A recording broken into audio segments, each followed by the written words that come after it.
Today, this is Florida. As you most likely know, there's only one of them, but what if I told you that just like today we have North and South Carolina, or Virginia and West Virginia, we also used to have an East and West Florida, because we did, specifically between the years of 1763 and 1821. So why was this the case, and why is it not anymore? In this video, we're going to learn about the existence and disappearance of the two Floridas.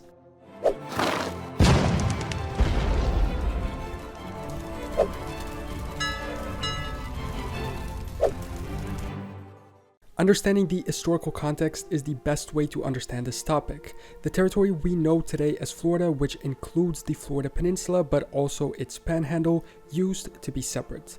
The now panhandle was called West Florida and the peninsula was called East Florida. As its name suggests, it was formed out of the western part of former Spanish Florida, using the river Apalachicola as the dividing line with the eastern part.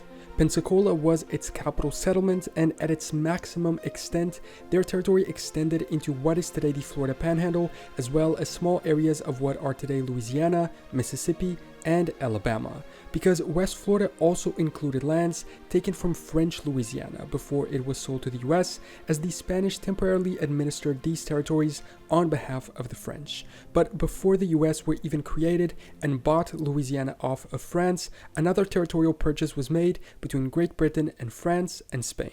Despite being the first major European land claim in North America, Spanish Florida was never really important for the Spanish. It had no gold or silver, not enough people for farming production, and was under constant raids by English settlers and Native Americans to the north. It was essentially a buffer to keep the English from expanding into the rest of New Spain more than anything else. And so in 1763, following the British victory in the 7 Years' War against France, a set of territorial reorganizations and transfers took place, which included Florida. France essentially lost all of its North American colonies, as well as most of its Caribbean islands, and ceded Louisiana to be administered by the Spanish, albeit temporarily. Spain itself was forced to sell Florida to Britain in exchange for the return of Havana and Manila, which had been occupied by the British during the war.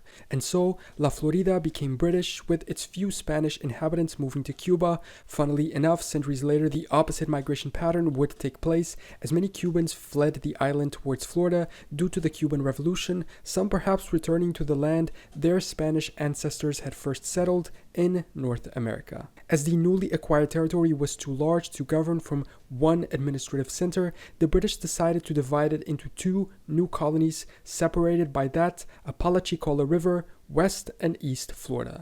In summary, West Florida encompassed all territory between the Mississippi and Apalachicola rivers, with a northern boundary which shifted several times over the subsequent years. But as you know, Britain wasn't meant to hold on to the two Floridas for much longer. Soon after, in 1765, the American Revolution started, and despite the fact that both Floridas remained loyal to Britain in the conflict, even serving as a haven for British leaders who fled the 13 colonies, the war indirectly caused the British to lose it, as in 1781, and remember the revolution only really ended in 1783, the Spanish, perhaps sensing British fragility due to their war with the Americans, invaded West Florida from the Louisiana territory.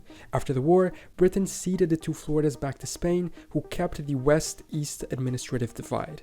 However, the lack of defined boundaries led to a series of border disputes between the Spanish and the now independent United States, which would culminate with US annexation of the two Floridas.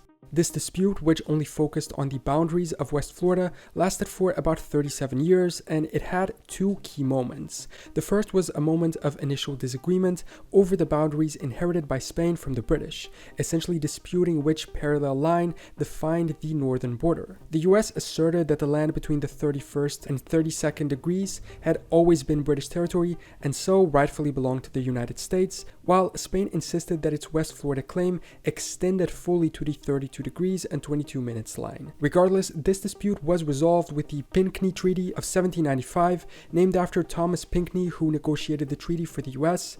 Don Manuel de Godoy represented Spain. This treaty defined the border between the US and Spanish Florida and guaranteed the United States navigation rights on the Mississippi River. However, the dispute wasn't fully resolved, and a second moment arose following the Louisiana Purchase in 1803. But before we keep going, a quick message from our sponsor, War Thunder. Without partners like War Thunder, it would be difficult to keep making videos, so I'm very thankful that these can take place. War Thunder is the ultimate vehicle combat game.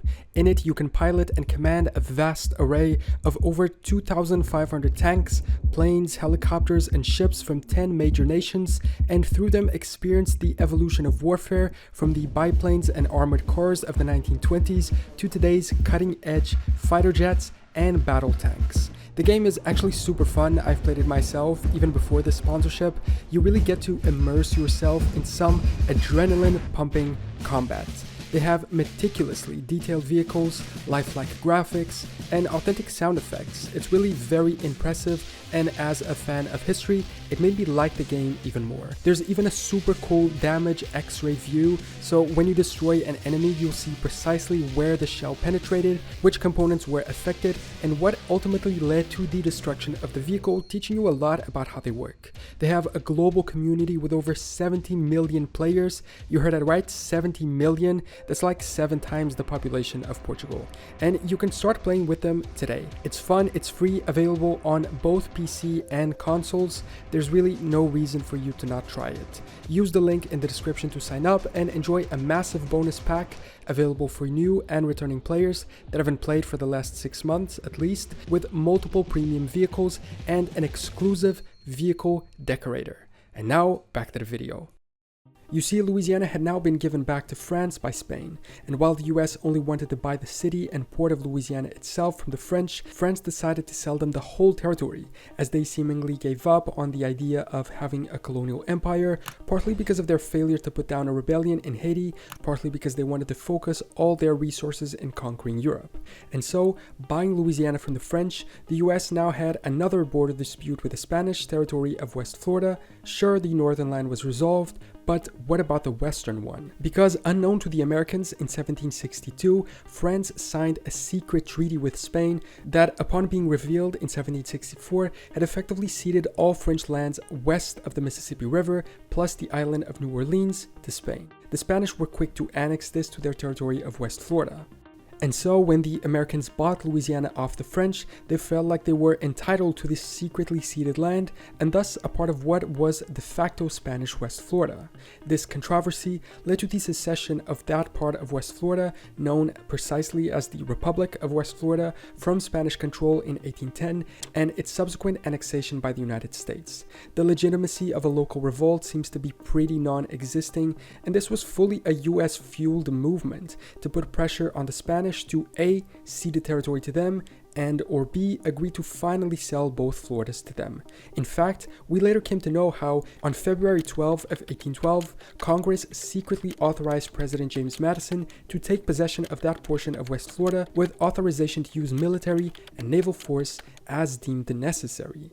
The moment is actually defined by some historians as representing the emergence of infant American imperialism. This republic's territory is now part of Louisiana, which perhaps shows the US argument back then. It wasn't a part of Florida, and that's why it should have been given to them with the Louisiana Purchase.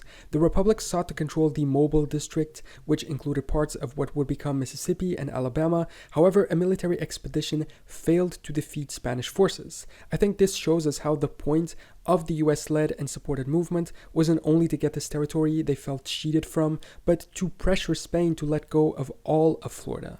However, despite initially resisting US advances, the Spanish still didn't really care about Florida. For them, it had become a burden to afford to send settlers and soldier garrisons to a territory that wasn't that economically profitable for them. They were also exhausted from the Peninsular War against Napoleon. An example of that was the fact that they allowed another breakaway state to temporarily exist in East Florida, Muskogee. I've mentioned it in a previous video, but the state of Muskogee was a proclaimed sovereign nation located in Florida, founded in 1799 and led by William Augustus Bowles, a loyalist veteran of the American Revolutionary War who lived among the Muskogee and envisioned uniting the Native Americans of the Southeast into a single nation that could resist the expansion of the United States. Even though it eventually failed due to the abandonment of previous British support and opposition from the US and Spain together, it demonstrated Spain's inability ability to control the interior of East Florida, at least de facto. The Spanish presence had been reduced to the capital, San Agustin, and other coastal cities, while the interior really did belong to the Seminole nation. Since the Spanish were also facing local revolts in South America and another border dispute with the US in the west, in Texas, Madrid decided to cede the territory of West and East Florida to the United States in exchange for settling that boundary dispute along the Sabine River in Spanish Texas. Because of this, in 1819, the US and Spain negotiated the Adam Onish Treaty, in which the US purchased the remainder of Florida from Spain, even though they had previously refused US efforts to try and purchase this land. The treaty established the boundary of US territory and claims throughout the Rocky Mountains and west to the Pacific Ocean in exchange for Washington paying residence claims against the Spanish government up to a total of $5 million Spanish dollars and relinquishing the US claims on parts of Spanish Texas west of the Sabine River and other Spanish areas under the terms of the Louisiana Purchase. And so the territory that was initially a Spanish colony, then being split into two by the British when they got it off Spain, kept divided by Spain upon Reconquest, and which became a target of disputes between them and the US, was finally meeting its fate, being annexed by the United States in 1819. The US didn't want to keep the west-east divide. As a result, the US military took over and governed both Floridas, with founding father Andrew Jackson serving as the first governor. The United States soon organized the Florida Territory on March 30, 1822, by combining East and West Florida east of the Perdido River and establishing a territorial government. It was then admitted to the Union as a state on March 3, 1845. While the territories were united, the previous existence of West Florida still had an effect on choosing the location of Florida's current capital. At first, they rotated between the historical capitals of both of them, Pensacola and St. Augustine, but this required delegates to travel almost a month by land, so they ended up choosing a halfway point, Tallahassee, to become the new capital, which it still is today.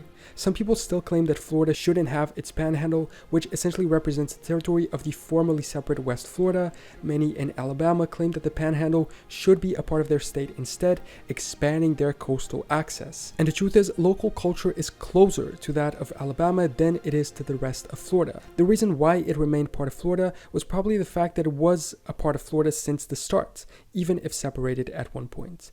What do you think? Should Florida be again split into East and West? And if so, should the West be its own state or join Alabama? Let me know in the comments. Thanks for watching this video. Subscribe if you want to catch future ones, and I will see you next time for more general knowledge. But remember, before you click away, consider trying out War Thunder today through the link in the description. It's really a cool game if you are a history fan.